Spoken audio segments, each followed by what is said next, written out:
에베소서 4장 4절 말씀입니다. 우리 하나님 말씀 신약성경 에베소서 4장 4절 말씀입니다. 차이신 줄 알고 봉독 드리겠습니다. 하나님 말씀 신약성경 에베소서 4장 4절입니다. 몸이 하나요 성령도 한 분이시니 이와 같이 너희가 부르심의 한 소망 안에서 부르심을 받았느니라. 주도 한 분이시요 믿음도 하나요 세례도 하나요 하나님도 한 분이시니 곧 만유의 아버지시라. 만유 위에 계시고 만유를 통일하시고 만유 가운데 계시도다. 6절까지 우선 봉독드렸습니다. 우리는 지금 에베소서 말씀을 통해서 하나님의 나라인 교회가 어떻게 설립되고 또 설립할 뿐만 아니라 하나님께서 성장도 시키시는 여호와 하나님이시다. 그렇게 성장된 만큼 하나님께서 거룩한 생활을 하게 만들어 가시는 분이시다 하는 이 교회의 출발과 그 마지막 목적에 이르기까지 완벽한 그 세트로 이 에베소서는 우리들에게 정말 중요한 교회에 대한 복된 진리를 우리에게 가르쳐주고 있습니다. 그 교회를 통해서 궁극적으로 하나님 어떠하신 분인가 하는 것을 우리에게 가장 정말 압축적으로 잘 보여주는 말씀이 이 에베소서에 관한 진리입니다. 에베소서를 여러분과 제가 얼마나 많이 또 여러 차례 우리가 상고해 왔다고 생각을 하는데, 이 에베소서는 우리가 읽으면 읽을수록 정말 우리에게 와닿는, 우리의 실제 아주 피부에 와닿는 교회 생활의 복음적 원리를 우리에게 잘 가르쳐 주고 있습니다. 우리 지금 살펴가는 이 4장 내용이 이른바 교회의 조직에 관한 내용인데, 교회는 홀로 신앙생활을 하는 것이 아니라 머리 대신 그리스도에 붙은 바 된 지체들의 모임으로서 우리가 교회 생활을 이제 하게 됩니다. 이런 교회 조직에 대한 이 복된 진리는 이미 구약에 이미 많은 근거를 가지고 이 하나님의 나라의 속성들을 구약에 이미 가르쳐 주신 거죠. 우리가 잘 알고 있는 대로 하나님께서 아담을 짓자마자 베라카라고 하는 그 복 하는 게 그 복이 그 어원적으로 그 맹세라는 뜻을 함축하고 있습니다. 이미. 그러니까 하나님께서 복을 주신 것은 하나님이 당신이 맹세를 해서 이 나라를 당신이 세우겠다 이런 뜻입니다. 그게 자손 땅 통치라고 하는 하나님 나라의 3요소인 거죠. 그렇게 하신 다음에 그것이 정말 하나님의 그 놀라운 은혜로 된다는 것, 하나님의 능력으로 된다는 걸 깨닫게 하기 위해서 아담을 타락 가운데 하나님께 두신 겁니다. 선악과를 주신 것은 먹을지 안 먹을지 모르게 법을 줘가지고 하나님 기다렸다가 어떤 걸 승리하는 게 아니라는 거 아닙니까? 만약에 지금 기존 신학에서처럼 인간이 자유의지로 따먹을지 안 따먹을지를 모르고 하나님께서 기다리고 계시다가 그렇게 추후에 섭리를 하셨다면 하나님의 전능성, 하나님의 절대적인 계획이 무너지지 않습니까? 하나님 절대적인 어떤 인간이 어떻게 할 줄을 모르고 몰랐다가 어떻게 일이 일어나면은 그 다음 사후 조치를 하게 되는 격이기 때문에 이것이 치명적인 그 복음에 대한 그 오해를 낳게 되는데도 그 부분이 정리가 안 되어 있는 거죠. 우리는 그렇게 보지 않고 하나님께서 하나님의 나라인 그 3대 언약을 복으로 주신 것이 얼마나 놀라운 하나님의 능력인지, 정말 하나님이 살아 계셔서 그것을 당신이 이루어 가시는 분이라는 걸 절절하게 깨닫게 하기 위해서는 선악과를 줘서 모든 인류를 불순종 가운데 가두어 두십니다. 그런 다음에 노아에게 동일하게 언약을 계승하시고 아브라함에게 그것을 이제 드디어 구약 이스라엘 역사를 통해서 모형적으로 아주 구체적인 시각적으로 시청각적으로 가르쳐 주기 위해서 아브라함에게 하나님께서 동일한 3대 3가지 언약, 즉 하나님 나라에 관한 언약을 하나님께 주신 거죠. 이게 우리가 전체로 지금 알고 있는 성경의 줄거리입니다. 그래서 자손, 땅, 통치 이렇게 그게 역사 전체에서 하나님이 그것을 하나하나 이루어가면서 내가 여호와임을 너희가 알리라. 내가 여호와임을 너희가 알게 될 것이다라고 하는 이런 그 메시지가 선지서에 꽉 들어차 있습니다. 이렇게 내가 너희들은 범죄하고 너희들은 나를 떠나고 해도 여전히 나는 그 언약에 신실하셔서 그 하나님의 나라인 다윗 왕국을 창건할 뿐만 아니라 오늘 오전 시간에 공부한 대로 끝까지 보호해 가시는 여호와 하나님이라는 거죠.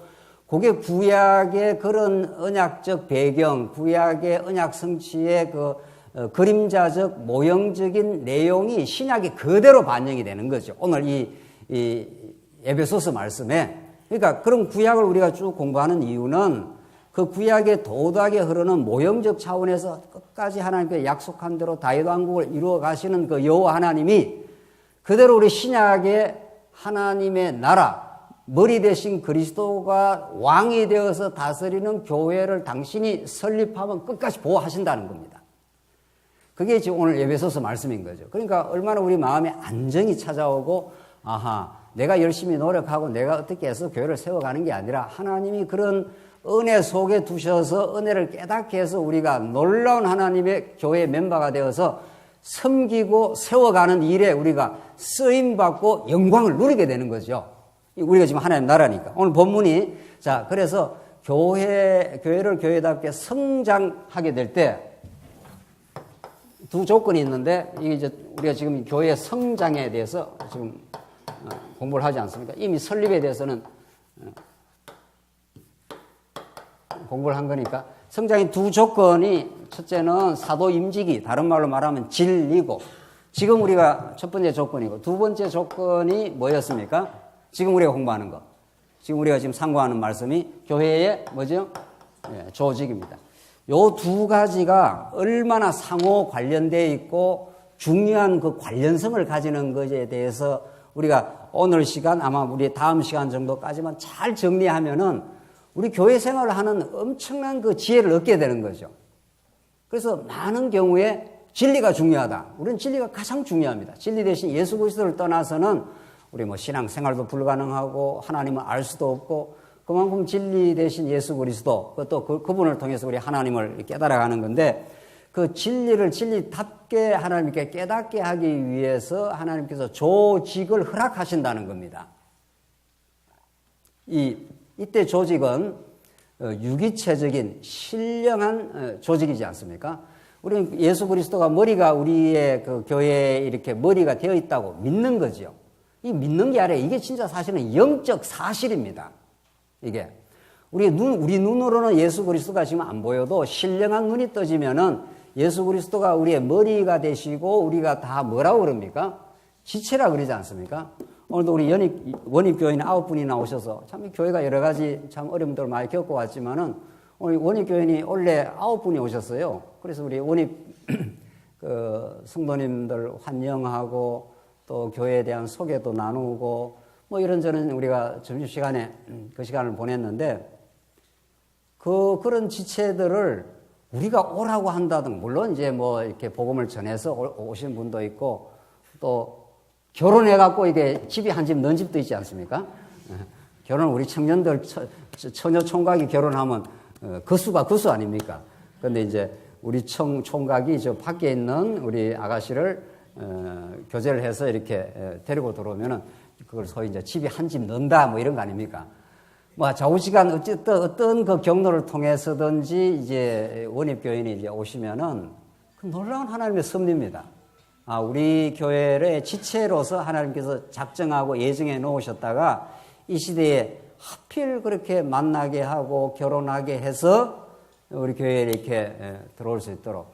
이게 하나님의 그 손길입니다. 그러니까 우리는 성도님 한 분 한 분을 보면서 그 뒤에 강력하게 주관하시고 섭리하시는 그리스도의 머리 대신 그리스도의 그 뜻을 우리가 읽어내는 거죠. 그걸 우리는 신령한 진리를 깨닫는다 이렇게 말한다는 거죠. 오늘 그 에베소서가 혼자 우리 하나님을 섬기며 이렇게 살게 하는 게 아니라 조직하게 하셔서, 신령한 조직인데 조직하게 하셔서 자꾸 이렇게 지체와 연결을 한다는 거예요. 그래서 오늘 이 본문 4장 내용이 그 진리에 입각한 신령한 조직을 하게 하는데 그 이유가 뭔지를 오늘 본문이 자세하게 잘 밝힙니다. 우리 지난 시간 서로 합당하게 우리가 행할 수 있도록 겸손과 온유로 하고 오래 참음으로 사랑 가운데 서로 용납하고 이런 모든 그리스도의 성령의 열매 맺는 삶을 통해서 성령이 하나 되게 하신 것을 지키라. 이렇게 해서 이 교회 조직은 우리가 이렇게 사람을 막 엮고 이렇게 연결해서 한다. 이게 그게 1차가 아니라 성령이 하나로 조직해서 통일되게 하신다는 거예요. 이미 그러니까 예수 그리스도를 믿어 우리 이 교회를 찾아오시는 분들은 머리 대신 그리스도의 붙음 받은 지체입니다. 우리가 단지 전에 어떤 다른 지역에 살기 때문에 우리가 육신적으로 몰랐을 뿐인 거죠. 그러나 하나님은 다 아시는 거 아니에요. 하나님은 이 시대에 여기 우리 장안조항교회만 뭐 교회는 아닌 거죠. 물론 뭐 이 땅에 교회가 다 많지 않습니까? 그래서 어떤 성도님들은 장안조항교회에 와서 조직을 이루어 살아가라고 작정되어 있는 성도님은 그렇게 마음과 여건을 인도해서 우리와 하나였구나 하는 걸 깨닫는 거죠. 우리 몸이라는 게 이 손과 이 손이 사실은 다 하나니까. 그래서 그 겸손과 온유, 오래 참음과 사랑 이런 것들이 옛사람인 과거에 타락했던 우리 옛사람이 만들어낼 수 있는 게 아니라 이게 다 그리스도가 하시는 일이니까 겸손, 온유, 오래 참음, 사랑 가운데 오래 용납함 이게 그리스도의 마음이 우리 안에 와서 그리스도가 우리 안에서 일하셔서 만들어내는 일인 거죠. 그래서 점점 그렇게 성숙하게 하는데 오늘 본문은 자 그렇게 성령께서 하나 되게 하시는 그 원리가 있는데 왜 우리가 하나일 수밖에 없는지 같은 우리가 진리를 깨닫고 우리가 지체가 되었다는 것은 4절에 나옵니다. 몸이 하나요. 몸이라는 건 한 덩어리라는 거예요. 우리가 분리될 수 없다는 거예요. 그러니까 우리 머리 대신 그리스도에 우리가 모든 이게 지체로 이렇게 부름을 받아서 내가 손가락이 될 수도 있고 발가락이 될 수도 있고 뭐 무릎이 될 수도 있고 어떤 몸의 한 지체이지만 이게 한 덩어리라는 겁니다. 이렇게 따로 이렇게 손이 떨어져서 기능 발휘를 할 수가 없다는 거죠. 이건 굉장한 신령한 진리입니다. 그러니까 우리가 몸은 이렇게 떨어져 있지만 저 성도님과 나가 예수 그리스도 머리를 통해서 이 머리에서 이 엄청난 그 신경 조직이 있다는 거 아닙니까?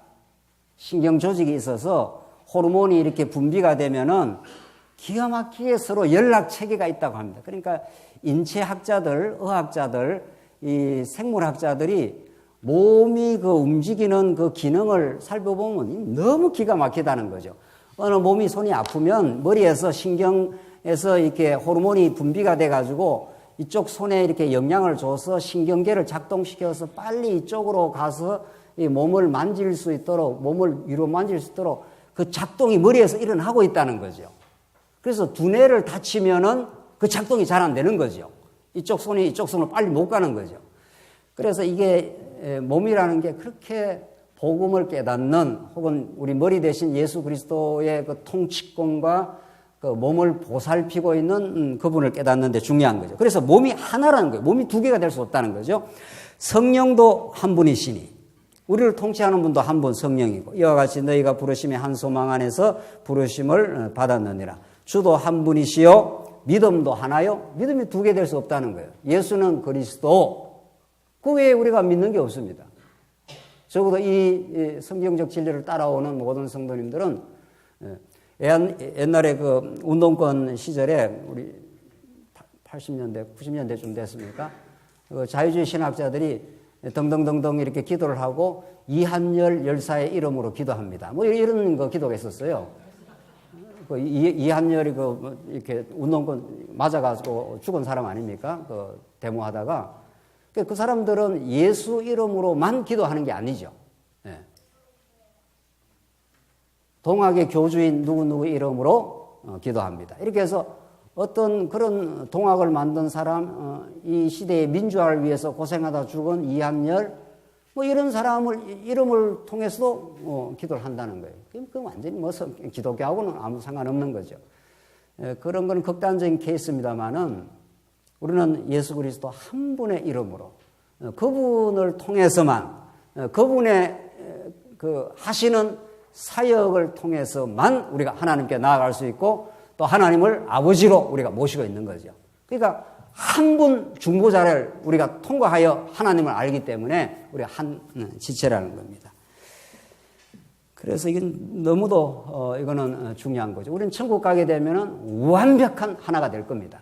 지금은 아직도 육신의 소욕이 좀 남아 있어서 때때마다 우리가 다른 지체와 생각이 좀 다를 수가 있고 그래서 분열이 일어나기도 하고 또 심하면 갈등이 생기기도 하지만 그건 어디까지나 이 땅 위에서 우리가 불완전한 하나님께서 우리의 죄악됨을 하나님께서 깨닫게 하기 위하여 그래서 예수 그리스도로 가게 하기 위한 하나님의 그 교육 장치입니다. 이게 하나님이 능력 없어서 여러분과 저를 이 땅에 불완전한 상태로 좀 두신 건 아니라는 거죠. 그 죄악된 우리의 옛사람의 소욕이 우리를 자꾸 준동하고 우리를 때로는 괴롭히고 때로는 어렵게 만들 때 우리의 그 영혼은 정말 예수께로 갈 수밖에 없는 거죠. 이스마엘이 자꾸 이삭을 때리지 않습니까? 그러니까 이삭이 그 어머니 혹은 아버지 아브라함과 사라에게 갈 수밖에 없도록 그렇게 만들어 놓은 거죠. 그래서 결국은 우리는 완벽한 완성된 하나님의 나라를 천국에 가서 완전히 이룰 겁니다. 그러나 그 이상을 향해서 지금도 아주 줄기차게 전진하고 있는 중이죠. 그러니까 중요한 거는 속도가 아니라 방향이라는 말이 있지 않습니까? 그 방향을 잘 우리가 잡은 거죠. 복음에 의해서. 방향을 잘못 잡아놓고 아무리 빨리 가면 방향이 잘못 잡으면 빨리 가면 어떻게 되는 겁니까? 목표가 부산으로 가야 되는데 방향을 저쪽에 이렇게 강원도로 잡아버렸어요. 그럼 빨리 가면 빨리 갈수록 목표하고는 엉터리로 가는 거죠. 그래서 우리가 이렇게 성경의 진리를 바르게 깨닫고 하나님 여호와 중심으로 예수 그리스도 중심으로 방향을 정확하게 우리가 잡고 있기 때문에 그 방향을 향해서 하나님께서 한 걸음 한 걸음 자꾸 이렇게 전진하면서 하나님을 더 깨닫게 하십니다. 그래서 6절 하나님도 한 분이시니 곧 만유의 아버지시라. 만유 위에 계시고 만유를 통일하시고 만유 가운데 계시다. 세상에 이런 말씀이 어디 있습니까? 어느 철학, 어떤 사상, 어떤 철인의 가르침 속에 이런 말이 있냐고요, 세상에. 하나님이 한 분이시고 만유의 아버지라는 말이 이제 우리가 가장 많이 쓰는 이 일반적인 용어를 성경은 차용해서 쓰는 거 아닙니까? 우리 아버지 했을 때. 성경에서 아버지 하면은 모든 생명의 근원이에요. 아버지가 없이 아들이 생겨날 수가 없잖아요. 그러니까 어머니 날 낳으시고가 아니고 누가 낳으신다고요? 아버지 날 낳으시고 이렇게 됐단 말이에요. 우리 선인들을, 우리 옛날의 사람들도. 그 아버지라는 것은 생명의 근원이에요. 그분이 있어야 아들이라는 게 출현하는 거 아닙니까? 그 하나님을 아버지 했을 때는 모든 것이 그분에게서 출발한다 이런 뜻이에요. 어떤 것도 우리가 그분으로부터 받지 않는 것이 없습니다. 그게 아버지 이런 뜻이라고요. 두 번째, 아버지는 모든 주권을 갖고 있어요. 그래서 우리 아이들이 커버리면은 아버지가 아버지도 또 능력이 없구나 이렇게 되지만 능력이 있는 사람도 있고 그런 거지만은 어린 아이 때는 전능자 환상을 가지고 있다 그래요. 어린 아이 때는 아버지나 어머니가 전능하게 보이는 거죠. 그렇잖아요. 어린애 2살, 3살, 이렇게 4살 때는 아버지는 못하는 게 없이 보이잖아요. 근데 자라고 나면은, 우리 아버지도 좀 직장에서, 사장이 아니네. 이런 걸 느낀다는 거죠. 그러나 어린아이 때는 부모가 전능한 능력을 갖고 있는 거죠. 실제로 그렇습니다.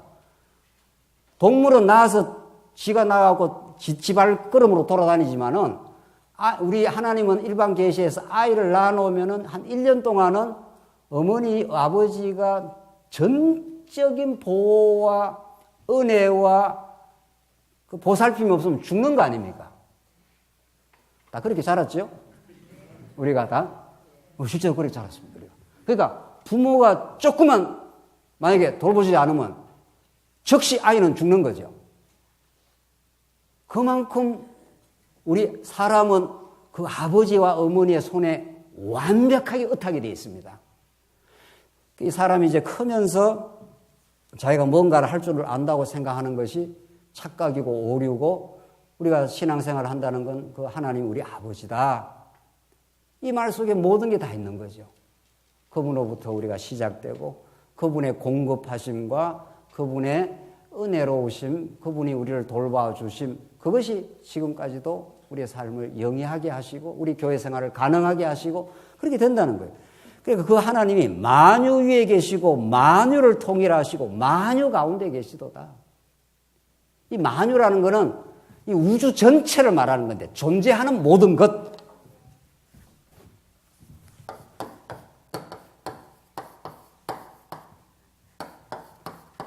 이건 굉장히 이게 그 사상적인 개념입니다. 보이는 모든 것 이런 거죠. 우리 동양에서 만 가는 거는 1, 2, 3, 4, 5, 만 해서 10만 밑에 만이 아니라 모든 것을 뜻하는 의미를 갖고 있어요. 기도할 때 옛날에 1000배 뭐라 그럽니까? 만배 갚아달라고.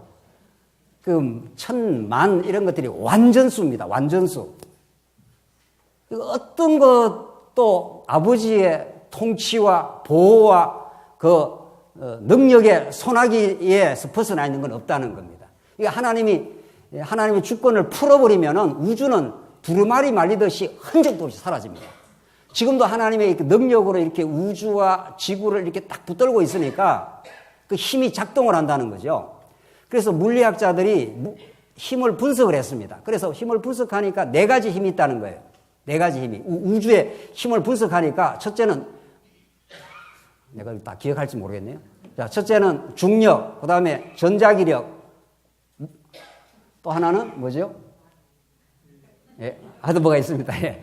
제가 물리학자가 아니니까. 자, 제가 힘이 4가지가 있는데 그 4가지를 쫙 이렇게 외삽을 하면은 4가지 힘을 이렇게 쭉 모으면은 어딘가로 하나로 귀결이 된다는 걸 물리학자들이 알았습니다. 이 세상을 움직이는 4가지 힘이 있는데 중력, 전자기력, 기타 등등 예, 그게 그리 중요한 건 아니니까 지금 인터넷 쳐보면 다 나옵니다. 자, 그래서 그 4가지 힘이 이렇게 모이는 게 있다는 겁니다. 그래서 하나로 모인다는 거예요. 그 물리학자는 그 하나가 뭔지를 모르는 거죠. 세상에. 이건 물리학으로도 지금 거의 증명이 되는 거죠. 과학이 발전하면 발전할수록 사실은 하나님의 능력과 살아계심을 간접적으로 증명을 해주고 있습니다. 지금 사실은. 그 사람들은 하나님 여호와를 안 믿어버리니까 그런 힘에 대해서 자꾸 부인을 하고 뭔지 몰라 이렇게 해서 불가지론으로 떨어지지만 우리가 예수 믿는 사람은 이 세상에 큰 힘이 4가지가 이렇게 하나로 뭔가 지금 모인다는 거예요. 그럼 물리학에서 지금 증명된 사실 아니에요, 지금. 그래서 힘이란 힘은 다 하나님께 집중되어 있습니다. 그분이 베푸시고 그분이 공급하시는 힘에 의해서 우리가 생각도 하고 움직이기도 하고 우리가 신앙도 하고 하는 겁니다. 신앙도 힘입니다, 이게. 하나님 말씀이 공급돼야 신앙이 생기는 거란 말이죠. 신앙은 굉장한 에너지입니다. 내가 하나님을 믿음으로 우리가 어려운 현실을 돌파하지 않습니까? 그때 하나님이 공급을 해 주시는 거예요. 그래서 이 만유 위에 계시고 만유를 통일하시고 통일이라는 게 모든 힘을 하나로 딱 모으고 있다는 거예요. 만유 가운데 계시도다. 이런 하나님이 우리의 아버지가 되셔서 우리를 지금 보살피고 인도하신다. 그래서 교회는 통일될 수밖에 없다. 자, 그래서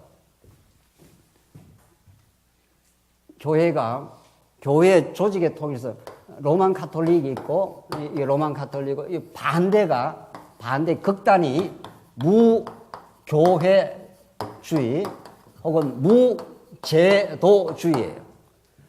이 카톨릭은 철두철미하게 교권적 제도를 강조하죠.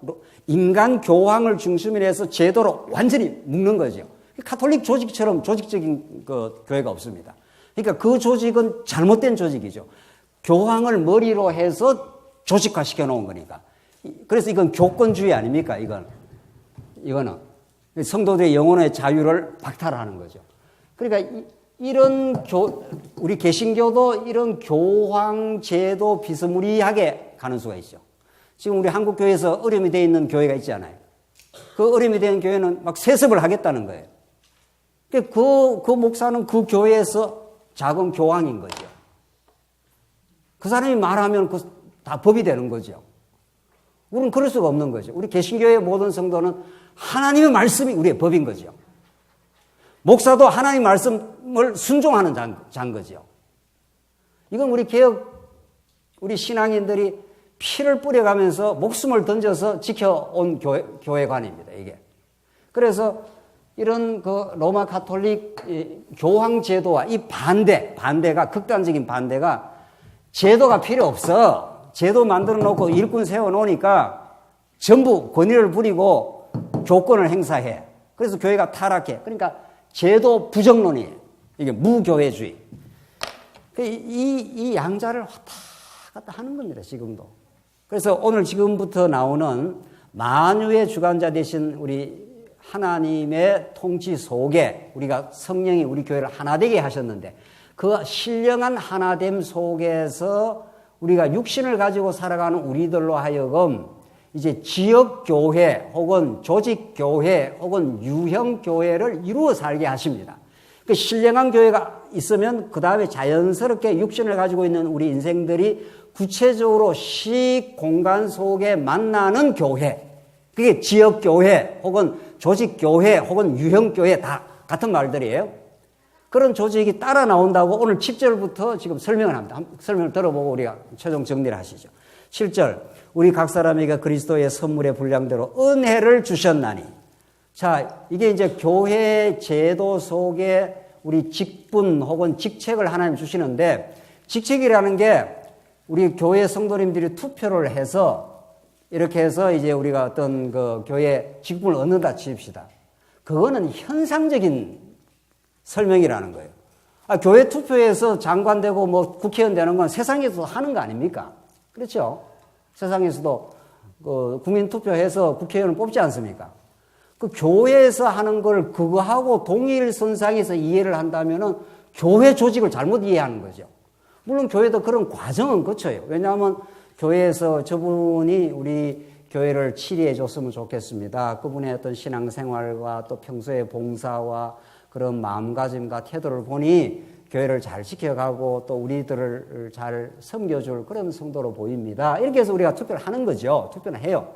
그러나 궁극적으로 오늘 본문이 가르치는 대로 우리 각 사람에게 7절 그리스도의 선물의 분량대로 은혜를 주셨나니 이렇게 돼 있다는 거예요. 이 본문이 이게 교회의 직책을 주시는 근거입니다. 이게. 그러니까 우리가 어떤 근데 제가 목사라 칩시다. 그 목사가 내가 열심히 말씀을 공부해서 내가 은사가 있고 이렇게 논리적으로 성경을 잘 설명할 수 있는 내가 그런 은사가 있어서 내가 목사가 되었다. 이렇게 생각 안 한다는 거예요. 그렇다면 너무도 인본주의가 된다는 거죠. 오늘 본문 말씀대로 각 사람에게 그리스도의 선물의 분량대로 은혜를 주셨나니 이렇게 교회 직책을 설명하면서 대전제가 그리스도께서 은사대로 직책을 맡겨준다 이렇게 돼 있다는 거예요. 이걸 정말 믿고 사는 게 중요한 거죠. 신앙이라는 게 뭡니까? 예수는 그리스도, 예수는 우리의 직책을 주시는 선물을 은혜로 주시는 분 이렇게 우리가 믿어질 때 하고 내가 뭐 은사가 있어가지고 내가 이렇게 성경을 열심히 공부해가지고 이렇게 성경을 가르칠 수 있어. 이러면 그게 자기 공로가 되거나 뭐 자기 어떤 자랑이 되거나 되지 않겠어요? 자, 이제 읽어봅시다. 8절. 그러므로 이르기를 그가 위에 올라가실 때 사로잡혔던 자를 사로잡고 사람들에게 선물을 주셨도다.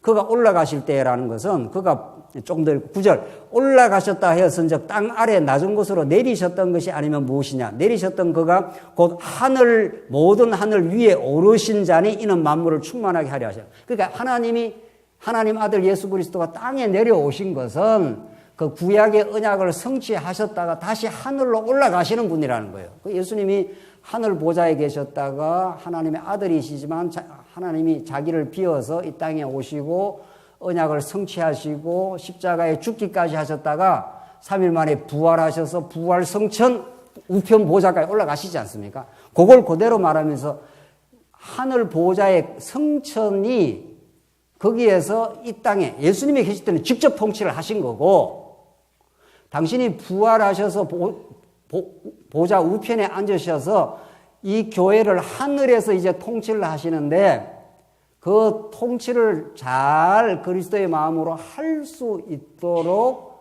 우리 이 제도교회, 지역교회의 일꾼을 세워가지고 일꾼을 하여금 복음을 깨닫게 해서 그리스도의 마음으로 교회를 섬기게 그렇게 만들어준다는 거예요. 오늘 본문이 그런 거 아닙니까? 그렇죠? 그러니까 우리 교회에서 직책을 받는 거, 그것은 그리스도가 부활 성천하셔가지고 우리한테 이 지상의 교회를 잘 그리스도의 정신을 따라서 섬겨가도록 선물로 주셨다는 거예요. 그 선물로 주시기 위해서 성도님들 마음을 움직이셔갖고 투표를 하게 해서 뭐 이렇게 하셨다는 거예요. 그래서 이 교회에서 어떤 직책이든 상관없어요. 교회의 직책은 더 높고 낮은 직책이 없다는 거 아닙니까? 그렇게 우리가 성경에서 우리가 이걸 가르쳐도 우리 교회 성도님들이야 이제 복음을 잘 이제 터득하고 깨달아 가시니까 이분에 대해서 오해가 있다든가 이분에 대해서 착각이 있다든가 그런 분은 없으시죠? 그렇죠? 네. 그러나 이제 이걸 성경을 성경대로 잘 못 배우거나 그 그리스도의 정신을 잘 못 배우면 자꾸 이제 직책이 마치 무슨 계급이 된다든가 무슨 명예가 된다든가 가문의 영광이 된다든가 이러면 너무 이상하게 되는 거죠. 그렇지 않습니까? 그래서 이거는 하나님께서 우리 교회를 섬겨가도록 하나님께서 보좌 우편에 올라가셔서 하늘의 통치를 지금 하고 계시는데 이제 물론 이제 성령을 보내셔갖고 직접 우리 가운데 찾아오시기도 했습니다. 오늘 표현은 그리스도께서 주신 직책이라는 겁니다. 어떤 직책도. 그러니까 적어도 새신자가 아닌 다음에야 그럼 다 직책이 있는 겁니다. 나는 뭐 집사밖에 안 되는데 이러면 그건 너무 슬픈 일입니다. 그럼 그 말은 벌써 장로라든가 뭐 권사는 굉장히 높은 직책이고 집사는 낮은 직책이라는 잘못된 자의식을 갖고 있는 거죠. 성경적 개념을 갖고 있는 게 아닌 거죠. 이미 교회를 로만 가톨릭처럼 생각을 한 거죠. 이미 이렇게 여기에 교황이 있고 추경이 있고 여기에 주교가 있고 신부가 있고 핫바리 신도가 있고 뭐 이런 거죠. 이렇게 생각을 하니까 이 자꾸 올라가는 사람을 고위층 성직자라 이렇게 말을 해요. 그 사람들은. 그게 타락해도 아주 부패해도 아주 부패한 이미 그 부패했는지도 모르고 이야기하는 거예요. 고위층 성직자라. 성공회라든가 카톨릭에서는 추기경쯤 되고 이런 사람들을 그냥 성직자가 아니에요. 그냥 저기 지역 말단에 있는 저 신부하고는 아주 다른 고위층 성직자예요. 그 사람들은. 이러니 그 권력의 맛을 그것도 종교 권력의 맛을 보고 그걸 놓겠습니까? 그걸 인간이. 복음 진리가 아니고는. 세상 권력보다도 종교 권력이 더 센 겁니다. 이거 뭐 무슨 대통령 해봐야 몇 년 못 갑니까? 종교 권력은 무섭습니다. 그러니까 정말 우리가 복음을 복음대로 에베소서에 나오는 이 교회 조직에 관한 이 진리를 정말 잘 배우면 진리를 우리가 내면화할 수가 있습니다. 진리를 진리답게 깨닫는 것이 우리 조직 생활이에요. 진리라는 건 예수가 우리의 왕이십니다. 이런 게 진리 아닙니까? 그분이 우리 위해서 죽어주셨습니다. 이게 진리예요. 그래서 하나님이 살아계시고 우리에게 은혜로우신 분입니다. 이 말인데 그 진리를 진리에서 깨달았다면 그것이 실제로 반영되는 곳이 어디입니까? 이 진리가 실제로 반영되는 것이 우리 교회 조직 생활이에요. 오늘도 우리 원입교인 모임에서 말이죠. 원입교인들이 뭐 초보 일의 성도가 아니에요. 물론 뭐 말씀을 처음 들어올 수는 있죠. 천하보다 귀한 하나님의 백성입니다. 여러분의 자녀가 손자가 태어나는데 이 핫바리 초보 애가 태어났습니까? 할아버지고 할머니고 아버지고 어머니가 전부 그를 섬기죠. 그가 좋아하는 거, 그가 보호받아야 될 거. 온 집안은 그를 위해서 존재하는 거죠. 따지고 보면. 그게 교회 직분입니다. 그게 교회 교사고, 목사고, 장로고, 권사고, 집사고, 뭐 모든 어떤 교회 어떤 일이라도 이 얼마나 영광스럽고 아름다운 일인지 모릅니다. 세상은 그렇지 않습니다. 그래서 우리 오전 시간에도 공부했지만 세상 나라와 하나님 나라의 속성이 달라도 동에서 서처럼 이렇게 다릅니다. 여기는 지배하고 군림하고 권세 부리고 여기는 계급이 있고 높은 사람이 있고 낮은 사람이 있고 이 하나님 나라는 우리 왕 대신 예수 그리스도가 우리를 통치하고 우리는 다 소중한 하나님의 백성들. 우리는 다른 지체가 없으면 내가 곤란해지는. 이 손이 뭐 잘났다고 막 잘났다고 그러면 이 왼손이 없으면 어떻게 됩니까? 오른손이 잘났는데 왼손이 없으면 어떻게 되느냐고요. 병신이 하여튼 뭐가 되는 거죠. 그러니까 우리는 다른 지체가 나를 나되게 만들어주는 기가 막힌 하나님의 선물입니다. 우리는 그런 그 신령한 가치 속에 들어와 있습니다. 그러니까 우리가 다른 지체를 이렇게 멸시하거나 다른 지체를 배타하면은 자기가 배타가 되는 거죠. 따지고 보면. 그래서 여러분들이 속회라든가 우리가 다음에 우리 구역장 워크숍을 하는데 구역이 얼마나 중요한지 모릅니다. 이걸 무슨 강조해서 되는 게 아니라 자기 가족이라고 생각해 보십시오. 자기 피부치라고 생각해 보라고. 피부치보다 더 가까운 게 교회입니다. 따지고 보면. 신령한 우리가 피부치니까 예수 피로 붙은 거 아닙니까? 그러니까 피 붙이지요. 그러니까. 그렇게 우리가 생각을 한다면은 우리 지체가 교회를 못 나온다. 그럼 당장 비상이 걸리는 거죠. 전 구역이. 그렇지 않습니까? 여러분 애가 집에 안 들어왔다. 그럼 비상이 안 걸립니까? 아무렇지도 않습니까? 애가 아무 연락도 없이 집에 안 들어왔다. 큰일 나는 거죠. 당장 온 집안이 비상이 걸리고 어디 갔냐? 어디 있냐? 이렇게 벌써 가족 내에 신호가 움직이지 않습니까? 그 교회는 그런 곳입니다. 교회 생활이 복잡하고 어려운 거냐 말이죠. 이 교회는 진리는 조직을 통해서 반영이 되고 진리의 진리됨을 우리는 조직에서 누리게 됩니다. 그러니까 조직의 쓴맛도 있긴 합니다. 조직이라는 것은 우리가 우리 마음대로 못하는 곳입니다. 그러니까 내가 내 마음대로 이렇게 하려고 하는 사람은 조직 속에 들어오면은 내 마음대로 못하지 않아요. 그러니까 거기서 깎이고 때로는 약간 충돌도 하고 그러면서 우리가 다듬어 갑니다. 이 내 뜻대로 되는 게 아니구나. 그렇지 않습니까? 우리 가족 가운데 아이가 아프다 그러면 아버지 엄마가 마음대로 못합니다. 당장 직장도 그만두고 아이를 돌봐야 됩니다. 그만큼 우리 조직의 다른 구성원이 어떤 일이 생기면 그게 나한테 직접적인 영향을 미치고 그것 때문에 우리는 훈련을 받습니다.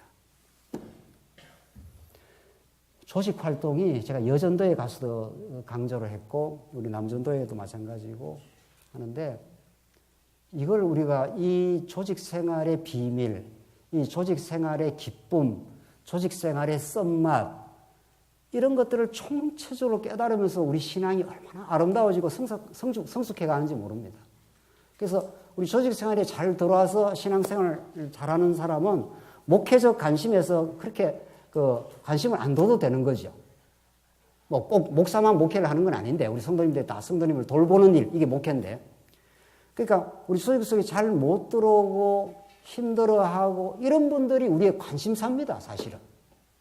이미 조직 속에 잘 들어온 분들은 들어와서 신앙생활 하는 분들은 아주 그 신앙이 건강한 상태예요. 그렇지 않습니까? 다른 지체를 잘 섬기기도 하고 다른 지체의 도움도 받을 줄도 알고 이 도움 받는 것도 굉장히 중요합니다. 어떤 분은 자기가 너무 자존심이 세가지고 다른 지체가 도와준다 그러면 도움이 필요 없다고. 진짜 도움이 필요 없는 건지 진짜 그렇지도 않습니다. 우리는 정말 다른 지체의 도움이 필요한 사람들입니다. 오른손이 아무리 잘났어도 왼손 도움 없이 나무를 팰 수가 있습니까? 한 손으로 도끼를 쥐고 이게 나무를 팰 수 있냐고요. 그래 되면 도끼 날이 날아가든가 문수가 나는 거죠. 같이 꽉 쥐어야 이게 일을 할 수 있지 않습니까? 그런 면에서 여러분의 지금 주변에 있는 지체는 여러분과 저를 상생하는 서로 살려주는 그런 놀라운 하나님의 선물입니다. 그렇게 우리 지체를 보는 눈이 새로운 영적인 눈이 우리가 떠지면은 우리는 교회에 그냥 올 수가 없습니다. 아무 생각 없이 오는 게 아니라 나를 살려주고 나를 붙들어주고 나를 나대게 하고 또 내가 강건한 사람은 다른 지체를 위해서 섬기는 사랑하는 대상이 교회에 오는 거 아닙니까? 어제 저녁에 오랜만에 이제 고기를 구워 먹었습니다. 여러 사람하고 구워 먹으니까 집사람하고 두 사람 고기를 우리는 고기를 구워 먹을 시간도 없어요. 늘 뭐 일도 많고 우리 성도님들하고 또 식사할 때도 많고 오랜만에 정말 오랜만에 상추도 내놓고 고기도 굽고 근데 누가 없었습니까? 이 아들놈은 친구 좋아서 친구하고 저녁 먹고 들어온대요. 이제 크니까 친구가 좋다는 거죠. 뭐 충분히 이해는 하죠. 그 아들이 있었으면 그 식탁이 얼마나 찬란했겠습니까? 오랜만에 그것도 차려가지고 지글지글 고기를 굽어가지고 먹는데 그 두 사람 먹어도 좋아요. 괜찮아요. 그것도 뭐 두 사람도 뭐 괜찮은데 그래도 아쉬운 거죠. 이 맛있는 삼겹살을 아들도 좋아하는데 그놈이 있었으면은 그 식탁이 더 충만하고 기쁨이 있을 터인데 이게 교회입니다. 여러분들 교회 생활 어떻게 하십니까? 어떻게 지체들과 관계를 하십니까? 정말 성경신학적인 이 우주적인 진리를 잘 깨달으셨습니까? 그 진리를 잘 터득하고 계시면 지체들과 어떻게 사랑하며 우리가 식사를 하는데 우리 다른 지체도 같이 있으면 얼마나 오늘 이 식탁이 기쁨이 될까?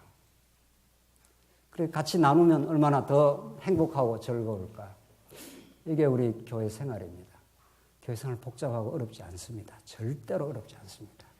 성경은 오늘 본문은 그런 진리를 가르쳐 주기 위해서 결론 지으십시다. 11절 그가 어떤 사람은 사도로 어떤 사람은 선지자로 어떤 사람은 복음 전하는 자로 어떤 사람은 목사와 교사로 삼으셨으니 이렇게 일꾼을 세운다고 합니다. 왜냐하면 12절에 이는 성도를 온전하게 하여 봉사의 일을 하게 하며 그리스도의 몸을 세우려 하심이라. 이 찬란하고 복된 이 진리. 하나님께서 그리스도께서 하늘에 올라가셔서 우리에게 여러 직책을 주시는데 여기에서는 사도, 선지자, 목사, 교사 이렇게 되어 있지만 디모데전서 가면은 장로, 감독, 집사 이렇게 점점 많아지지 않습니까? 다양해지는데 이는 성도를 온전하게 한다는 거예요. 그리고 점점 강건해지는 우리 교회 일꾼들은 성도를 온전하게, 성도가 더 하나님 중심으로 잘 성장할 수 있도록 그리고 봉사일을 하도록 봉사처럼 인생에 행복한 길은 없습니다. 어떤 것을 해도 자기 인생을 충만하게 하는 것은 봉사를 통했습니다. 봉사하면 손해보는 것 같지만 가장 그 봉사하는 사람이 유익을 얻는 거죠. 이게 교회 생활입니다. 그래서 우리에게 여건만 더 준다면 하나님 더 시간을 주신다면 평생 교회가 세워지는 그래서 우리 지체들이 온전하게 되는 성숙하는 그런 조그마한 봉사를 하고 싶습니다. 이게 우리 모두의 소원입니다. 그래서 우리가 죽을 때 우리 자식한테 우리 또 성도한테 죽을 때도 내가 더 봉사할 수 있었으면 참 좋았을 뻔했다. 지금까지 살은 것도 충분하게 감사하지만 이게 우리의 남은 그 소원입니다. 집사님하고 제가 가끔 우리 이제 남은 교회 봉사의 시간들이 남았는데 이 마지막 봉사인데 어떻게 우리가 마지막 봉사를 하고 살까? 이게 늘 그 대화 중에 있는 일입니다. 어떻게 우리 성도님들이 말씀 안에 잘 세워져 가도록. 그래서 우리 교회를 섬기는데 기쁨이 있도록. 그래서 이 땅에 끝까지 땅 끝까지 복음이 전파되는 일에 우리가 정말 함께 뜻을 모을 수 있다면 우리 자녀 세대, 우리 다음 세대들에게 이 복음이 잘 전수될 수 있기를. 이게 우리의 전부 봉사입니다. 이게 전부 봉사 일을 통해서 그래서 궁극적으로 그리스도의 몸을 세우려 하심이라. 그래서 든든하게 교회가 세워지면 이게 교회가 그냥 있질 않습니다.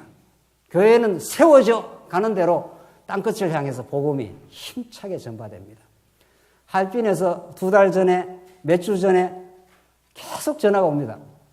직접 중국 사람 아닙니까? 통역을 해서. 할빈 뿐이냐 말이죠. 그래서 이미 우리 장안중앙교회 손길을, 여기에 복음을 간절하게 이미 우리 해외에는, 여러 지방에는 손길을 기다리고 있습니다. 그 모든 일들이 우리 정부가 뜻을 모아서 하는 일입니다. 그래서 어떤 교회 직분도 소중하지 않는 직분이 없습니다. 오늘 이 본문에 이 목사와 교사로 삼으셨으니 해서 번역을 목사와 교사인데 하나만 짚고 끝내죠. 이것은 헬라어의 그 하나의 동일한 정관사 안에 있는 두 명사입니다. 투스 하는 그 정관사인데 목사가 포이멘, 교사가 디다스칼로스인데 무슨 말인가 하면 정관사가 하나예요. 그 말은 무슨 말인가 하면 목사, 교사가 사실은 따로 있는 게 아니고 정관사가, 관사가 하나이기 때문에 목사와 교사라는 것은 이건 전부 지금 개혁신학자들, 지금 헬라어 하는 모든 학자들이 받아들이는 겁니다. 한 직분의 두 기능입니다. 그냥 한 직분이에요. 직분은 하나예요. 하나인데 목사라는 것은 번역이 포이멘 하는 건 돌보다, 양치다 이런 뜻이에요. 양을 칠 때 양을 이렇게 돌보지 않습니까? 그러니까 번역이 잘 된 거예요.